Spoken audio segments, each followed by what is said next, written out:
wabarakatuh.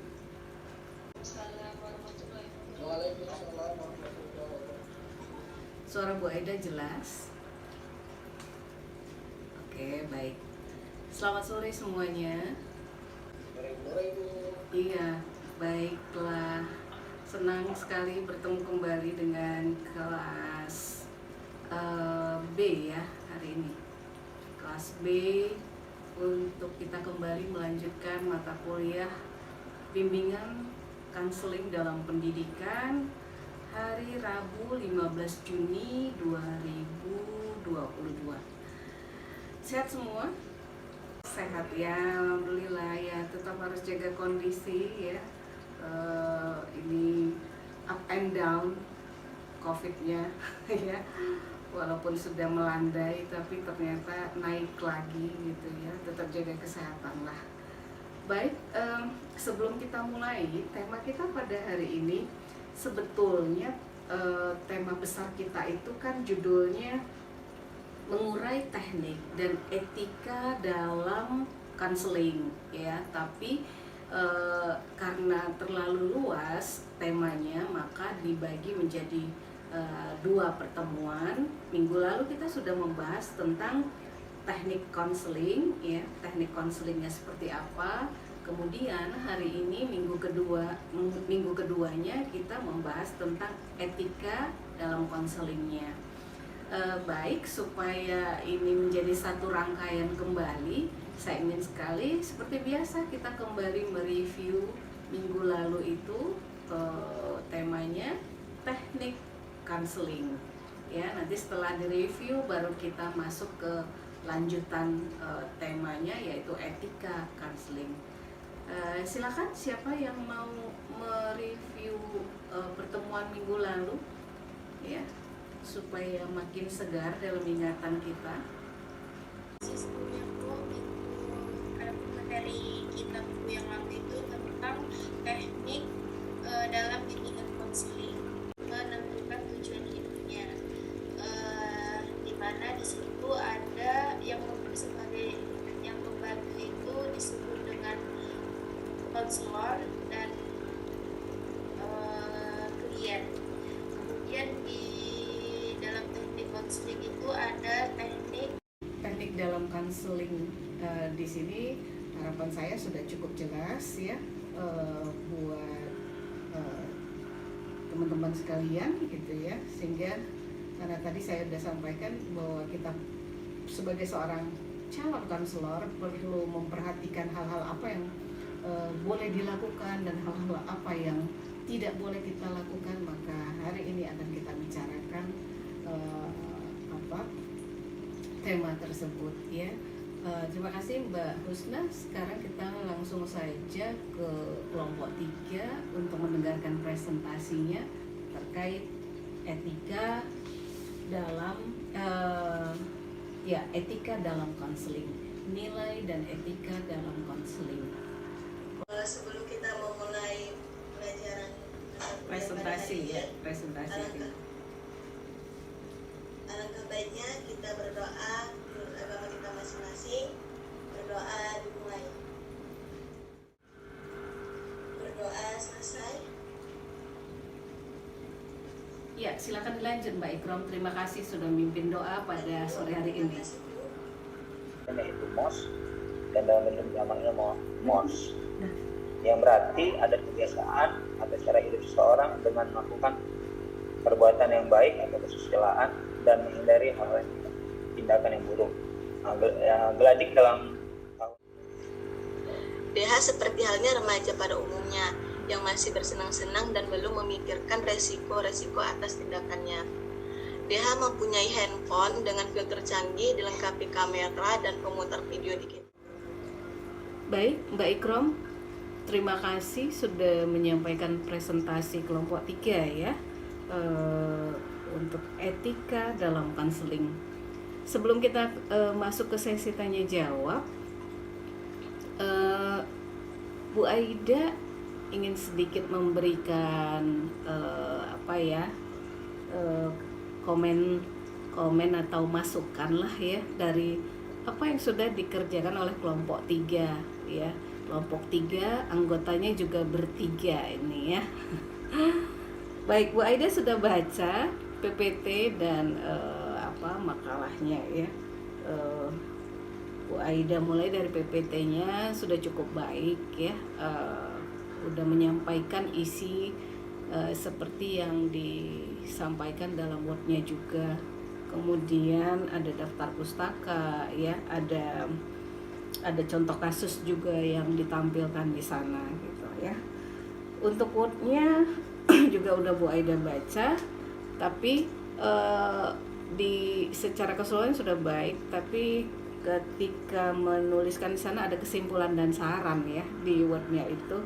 Untuk saran ya, isinya itu sebetulnya bukan memintakan maaf atas kesalahan dalam pengetikan ya, bukan seperti itu ya.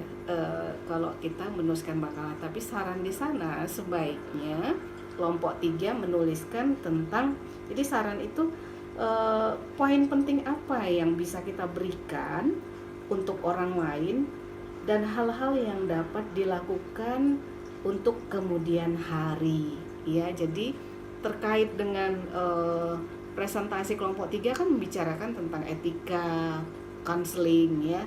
Nah, jadi poin-poin apa itu yang penting dirasa gitu ya, yang bisa kita kira-kira nanti kedepannya bisa mungkin diteruskan oleh orang lain begitu ya, untuk mungkin dicarikan contoh kasus lain, kemudian dicari bagaimana solusinya gitu ya. Kalau seperti contoh kasus yang dibuatkan oleh kelompok 3 ini kan, di sini seorang konselor itu tidak bisa menjaga etikanya kepada kanselingnya gitu ya, sehingga di sini boleh dibilang sudah melanggar kode etik seperti itu. Jadi contoh-contoh kasus lain nanti mungkin bisa dibuatkan oleh orang lain yang mungkin sudah membaca makalah ini. Jadi kira-kira seperti itu sarannya. Untuk daftar pustaka sudah cukup baik untuk sebuah makalah menurut Bu Aida ya. Ada sekitar berapa itu? 8 ya, kurang lebih 8 referensi bacaan yang digunakan. Mungkin itu masukan dari Bu Aida. Untuk selanjutnya kita mau mendengar dulu nih kelompok 3 bagaimana dalam menjawab pertanyaan-pertanyaan dari teman lain ya yang ingin bertanya, yang tertarik dengan tema kita pada hari ini. Yuk, silakan. Saya mau tanya, bagaimana menurut kelompok ketika mungkin orang tua menyadari perubahan sikap DH lalu menanyakan pada guru BK-nya gitu, ada apa yang terjadi dengan anak saya gitu kan. Nah, sejauh mana berkaitan dengan kode etik yang harus dijalani oleh seorang konselor di slide tadi ada 3.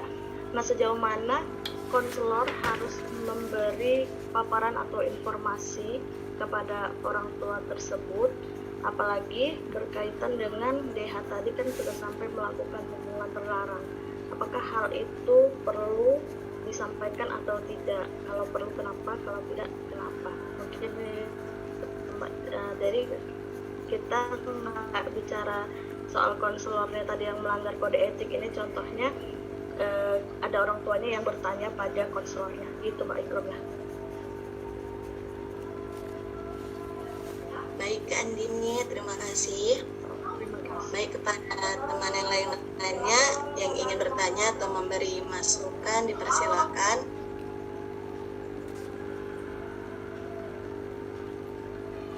Izin bertanya Mbak Ikromia.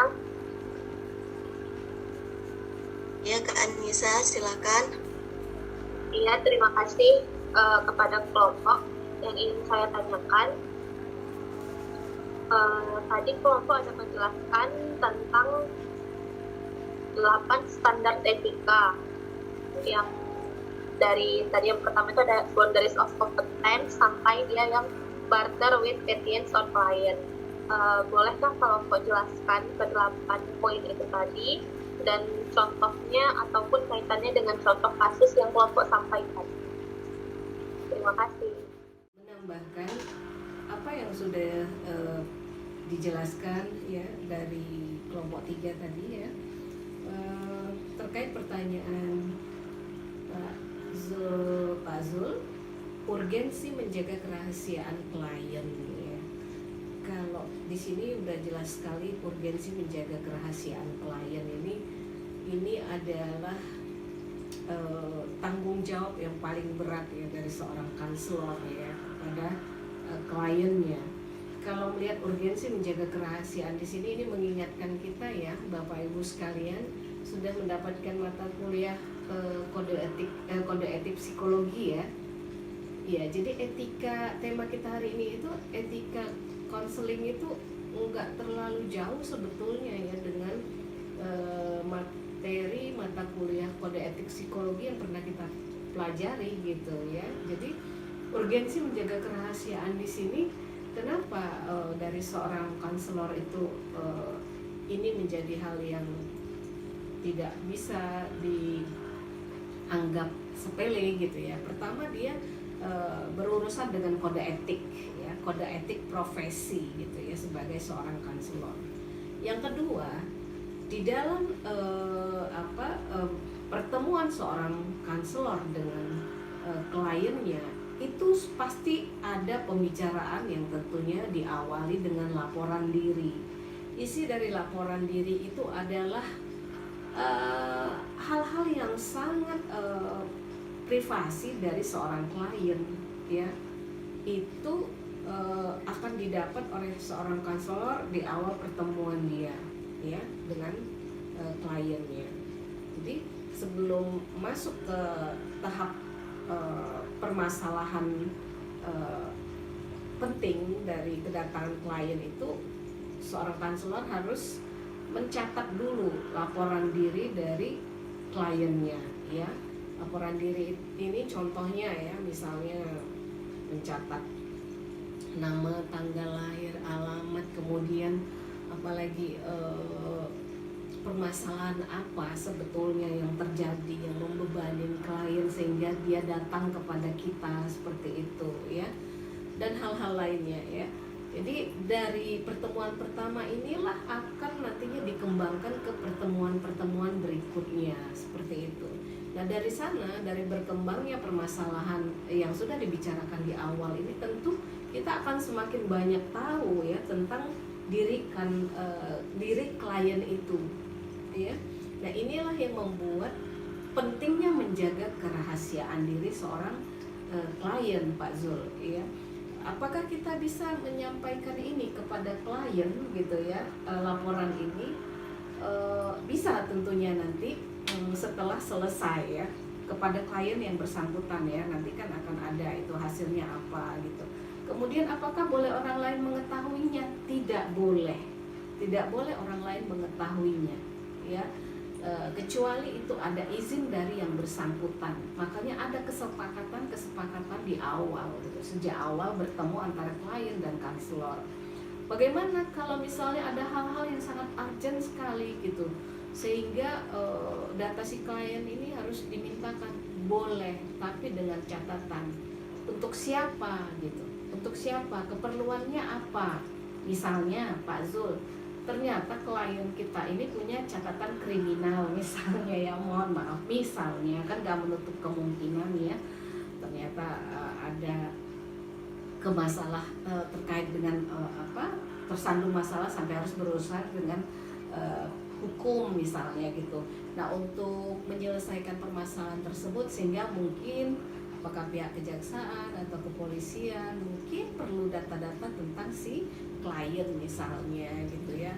Nah kita bisa sampaikan itu gitu, tapi itu pun tidak semuanya, hanya hal-hal yang berkaitan dengan permasalahan yang dibutuhkan oleh pihak hukum tadi gitu, oleh orang-orang hukum tadi. Di luar dari itu tidak boleh kita sampaikan. Jadi di sini lebih kepada untuk membantu hukum yang terkait gitu ya, supaya penyelesaian permasalahan bisa cepat kelar. Berikan ke konselor lainnya si klien ini, kan dia nggak sukarela gitu datangnya.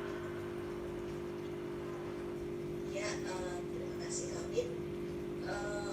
Boleh saja kalau misalnya kan kalau konselor itu juga merasa juga kayaknya setelah ibu ini dia kayaknya tidak sukarela lah denganku gitu kan.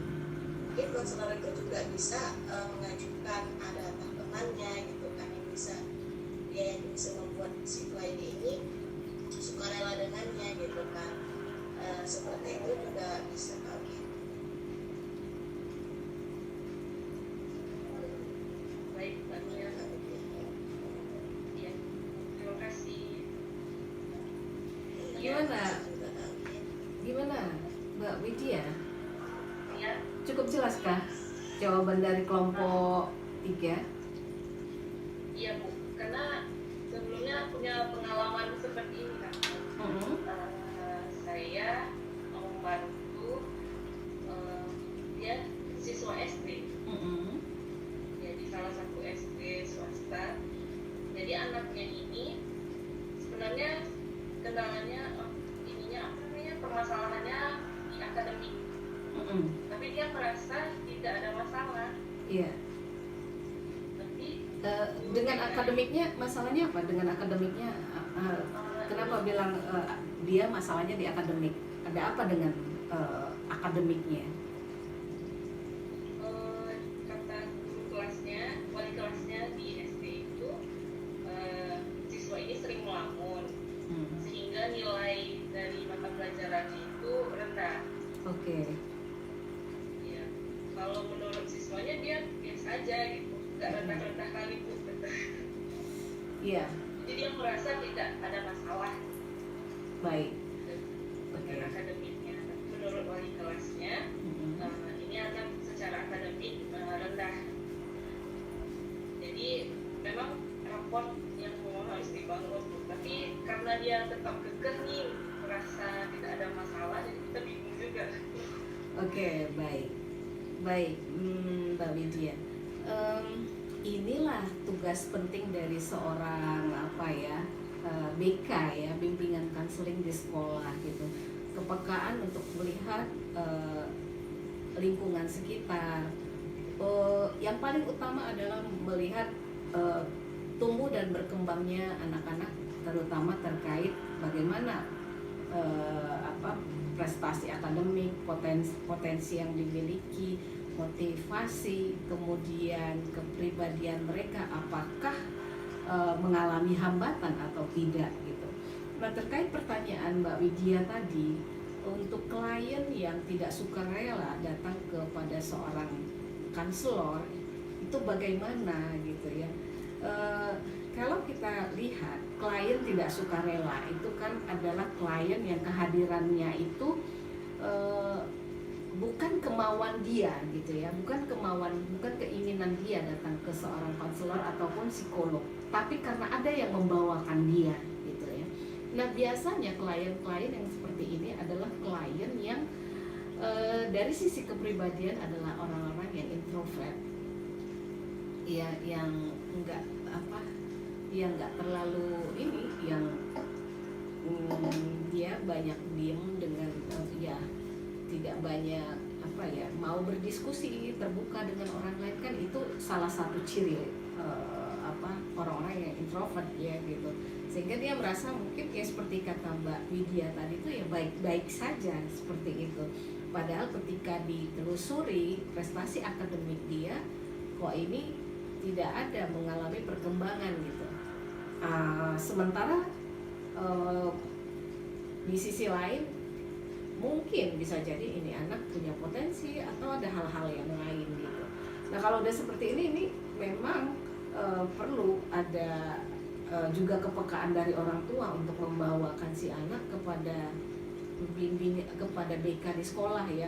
Ingat ya, kehadiran BK di sekolah ini boleh juga ya untuk menerima orang tua yang ingin berkonsultasi ya, apalagi itu kalau yang masih di preschool ya dan sekolah dasar gitu ya. Ini tugas seorang BK di sekolah ini bisa gitu untuk menerima kehadiran orang tua, kemudian berdiskusi ya, kemudian menanyakan ya misalnya bagaimana ini anak kalau lagi di rumah. Kalau di sekolah tentu guru yang paling banyak tahu gitu ya. Jadi perlu ada kerjasama antara orang tua, BK atau bimbingan konselor yang ada di sekolah, dan tentunya keterbukaan dari siswa itu sendiri gitu. Begitu juga sebetulnya kalau ini di dibawa ke konselor atau ke psikolog yang ada di luar sekolah gitu. Nah, pendekatan dari seorang konselor ataupun psikolog ini penting sekali kepada klien gitu. Gimana caranya supaya dia mau terbuka dengan permasalahan dia? Apa sebetulnya yang dia rasakan? Apa yang membuat dia kok prestasinya landai-landai saja gitu, nggak ada iramanya gitu ya. Bahkan untuk dari sisi kreativitas pun mungkin tidak terlalu unggul misalnya.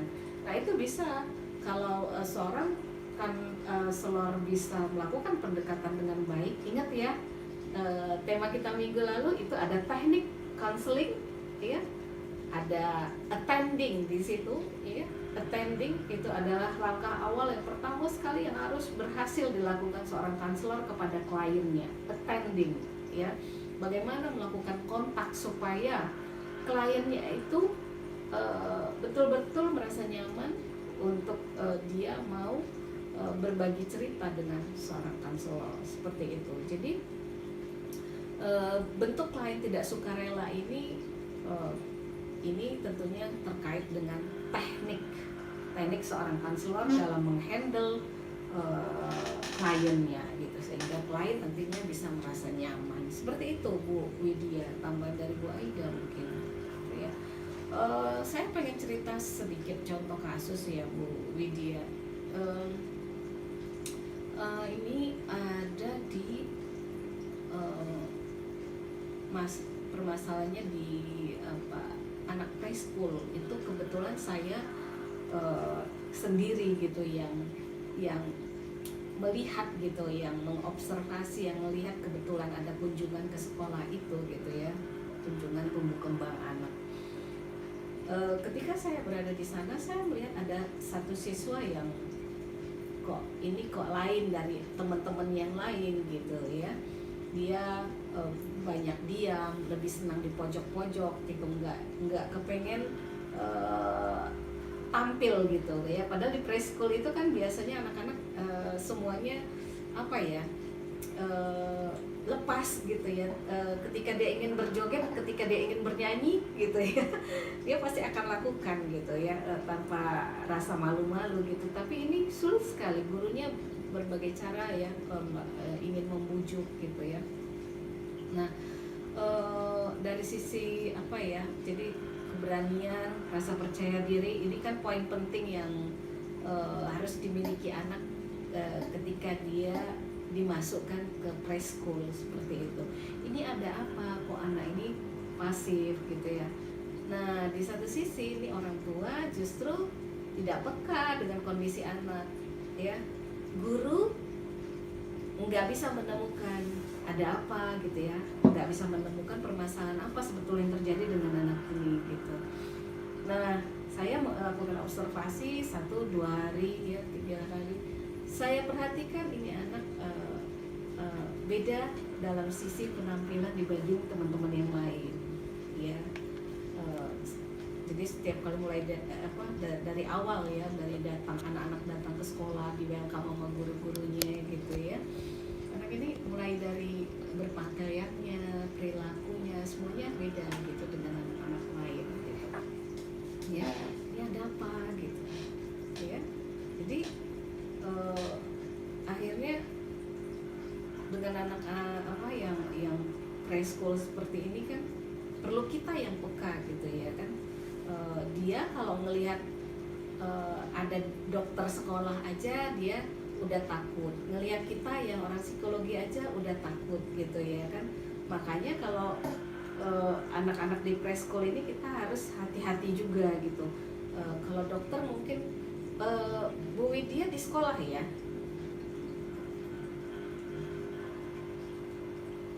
Jadi BK di sekolah ya.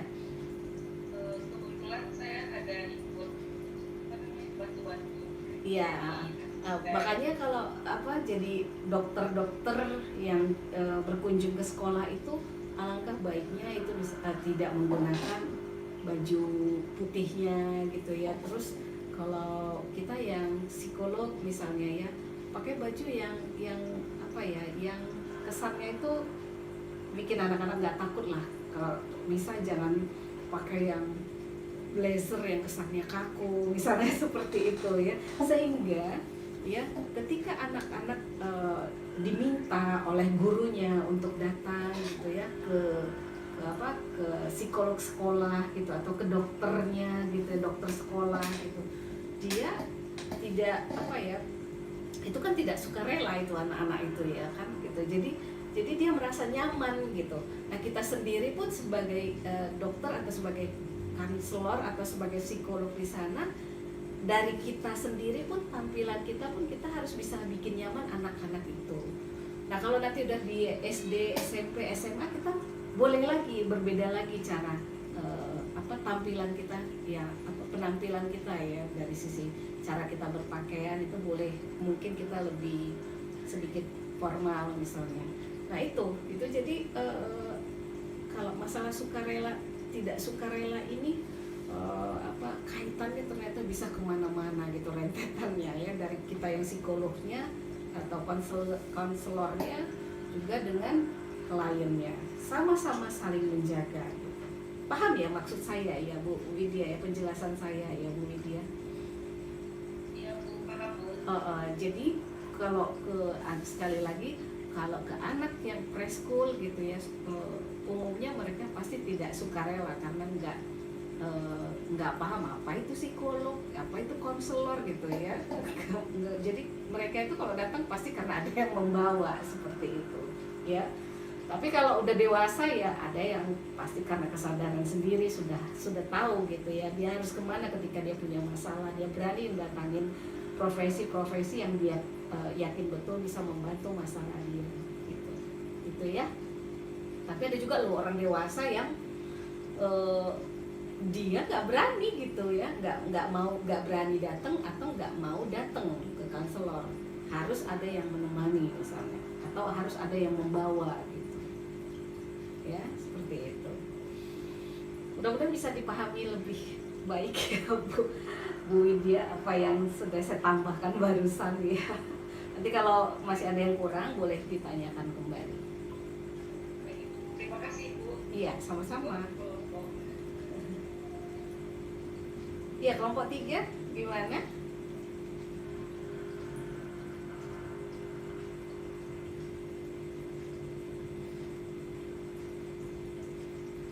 Untuk yang lain gimana? Cukup jelaskah? Teman-teman yang lain? Syaukina, Yunita, cukup jelaskah yang barusan? Pertanyaan-pertanyaan yang sudah dijawab tadi? Jelas ya? Yunita? Jelas Bu. Jelas ya, alhamdulillah.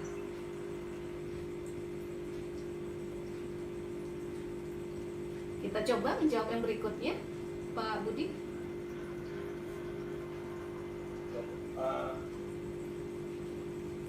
Saya akan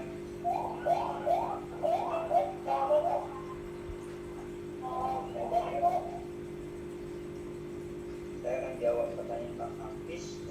Jadi gimana sih kalau kira-kira di dalam proses konseling itu, dalam ruangannya itu ada CCTV, boleh ada tidak? Kalau merujuk seperti yang tadi sudah dijelaskan sama Ibu Aida, Bang, intinya pada proses konseling itu ada kesepakatan antara si konselor sama si termasuk dengan ruangan yang mana ruangan itu apa yang bisa masuk dan apa yang tidak bisa masuk di dalam ruangan. Kalau saya terkait CCTV, sekalipun itu bicara tentang si konselor melihat apa geraknya itu kan tetap harus disepakati bersama. Jadi kalau ditanya boleh atau tidak, itu kembali di antara si konselor termasuk dengan track record dari juga boleh dari mana tidak. Intinya si konselor harus jelaskan tujuannya apa, Masih merekam kan? harus ada track record dari Belum matiin jadi. Pak yang berikan pada kami sehingga masyarakat bisa membuat cara berpikir lagi bagi apa yang berbeda dan juga dan bertanggung jawab pertanyaan-pertanyaan dan Bu. Oke, baik. Terima kasih Pak Budi, terima kasih kelompok 3 yang sudah menyampaikan presentasinya dengan sangat baik. Kita applause untuk kelompok 3 yuk. Iya. Oke, mudah-mudahan yang memberikan pertanyaan sudah cukup puas dengan diskusi malam hari ini ya. Ada jawaban-jawaban yang saya rasa saya yakin bisa menambah kembali yang wawasan kita terkait mata kuliah bimbingan konseling dalam pendidikan.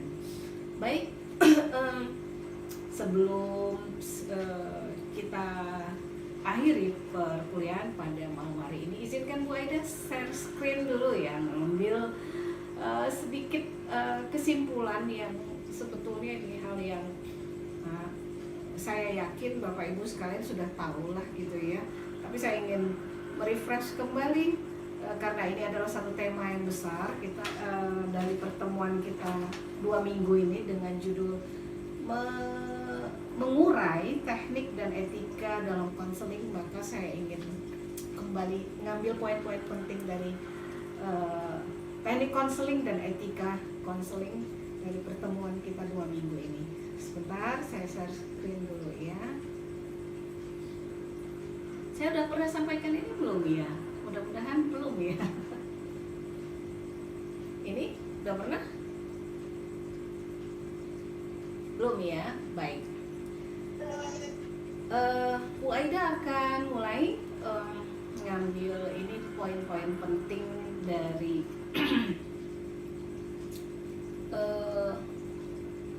apa yang sudah kita bicarakan ya dari 2 minggu kemarin.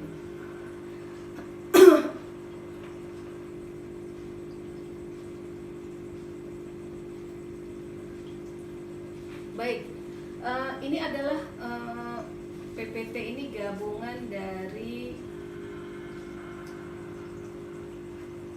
teknik konseling dan etika dalam berkonseling ya. Hanya untuk mereview saja nih sebetulnya. Saya mulai dari awal.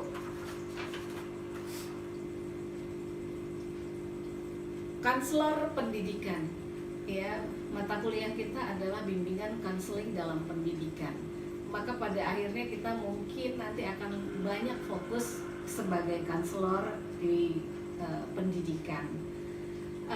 Sebagai calon konselor pendidikan, kita semua harus sama-sama mempertajam kajian kita dalam disiplin ilmu, psikologi, dan pendidikan tentunya.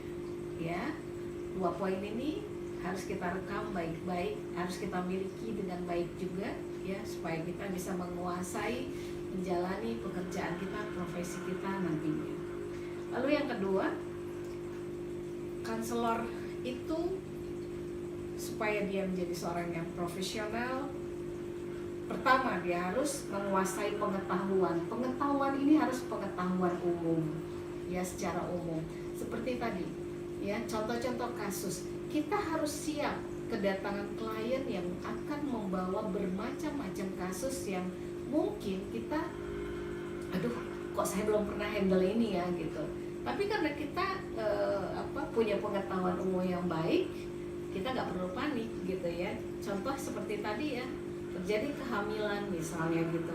Artinya sedikit banyak kita sebagai konselor harus paham dunia medis seperti itu. Itu salah satu contoh. Kemudian penguasaan emosional. Sebelum nanti kita terjun di lapangan ya, menerima tamu-tamu kita ya, kita harus bisa dulu belajar mengontrol diri kita ya.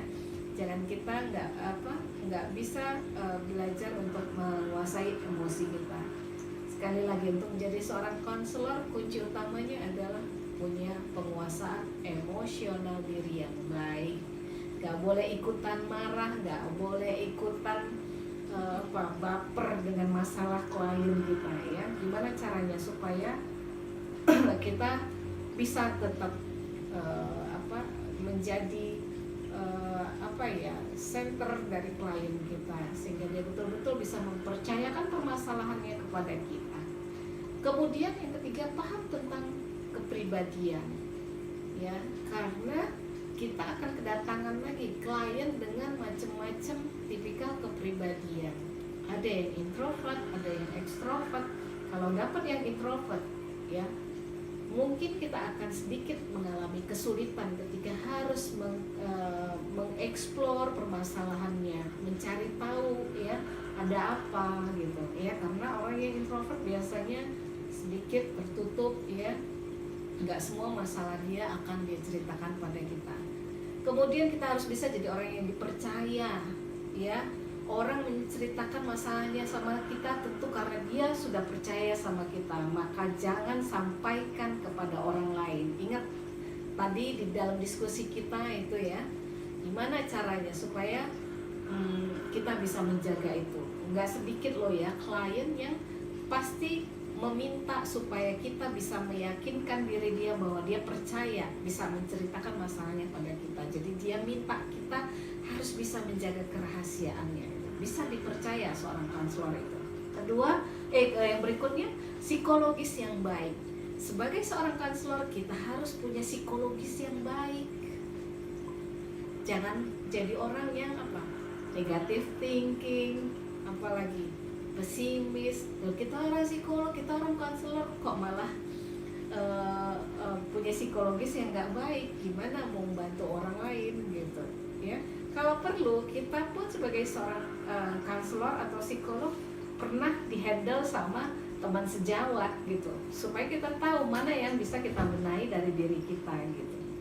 Kemudian menghormati pribadi, integritas dan privasi klien. Jangan kepo, ya, mencari tahu apa yang nggak ada hubungan, yang tidak ada hubungannya dengan urusan pekerjaan kita sama klien. Jadi jangan dicari tahu yang nggak ada urusannya, ya. Jadi yang kita bicarakan hanya permasalahan yang terkait dengan klien kita saja. Kemudian apa yang harus dilakukan konselor? Ini, ya, semua kita yang berprofesi sebagai konselor nantinya, ini ada pendapat Kavanagh, ada 3 proses tahap konseling yang harus semuanya, ya, semua konselor harus melakukannya. Yang pertama, introduction, ya, melakukan pendekatan dengan klien kita.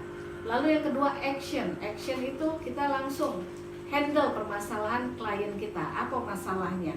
Yang terakhir, termination, itu bagaimana kita meng-closing permasalahan klien yang datang kepada kita sehingga dia merasa puas dengan kita, dia merasa terselesaikan permasalahannya, terbantukan dengan kehadiran kita. Itu, ya, 3 tahap yang semua konselor harus menjalani 3 tahap ini.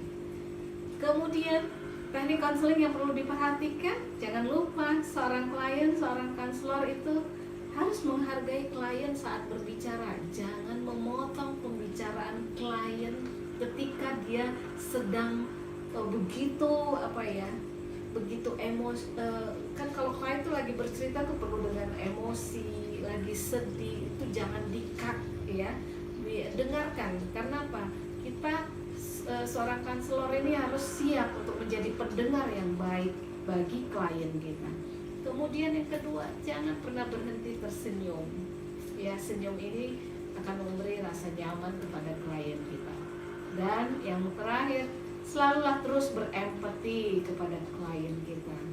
Berempati dalam artian kita bisa merasakan apa yang dirasakan oleh klien kita, sehingga dia merasa betul-betul diperhatikan oleh kita, ya. Konselornya, ya, dia datang kepada kita, kita beri perhatian, dia merasa terselesaikan masalahnya, dia puas dan kembali bisa berbaur di masyarakat. Itu satu hal yang sangat menyenangkan. Kemudian ini, ya, Bapak Ibu sekalian, ini adalah bagian dari teknik dan juga etika sebetulnya ini gabungan, ya, bagaimana membuat nyaman klien kita. Dari 2 gambar yang saya tayangkan ini, menurut Bapak Ibu yang mana yang lebih pas situasinya untuk kegiatan bimbingan konseling? Baik Bapak Ibu, hari ini mungkin Ini saja dulu yang bisa saya sampaikan di pertemuan Rabu 15 Juni 2022. Sudah semua ya kita sampaikan untuk materi besar kita pada hari ini, yaitu teknik dan etika dalam konseling. Baik, sebelum saya closing pertemuan kita pada malam hari ini, saya mau kasih oleh-oleh untuk Bapak Ibu sekalian. Satu quotation, jangan berhenti menebar kebaikan. Kalau ingin dicintai banyak orang, jangan berhenti menebar kebaikan. Itu saja dari saya. Insya Allah kita ketemu minggu depan. Senang sekali bertemu dengan Bapak Ibu sekalian. Salam sehat untuk kita semua. Assalamualaikum warahmatullahi wabarakatuh. Selamat sore, selamat melanjutkan aktivitas Bapak Ibu sekalian.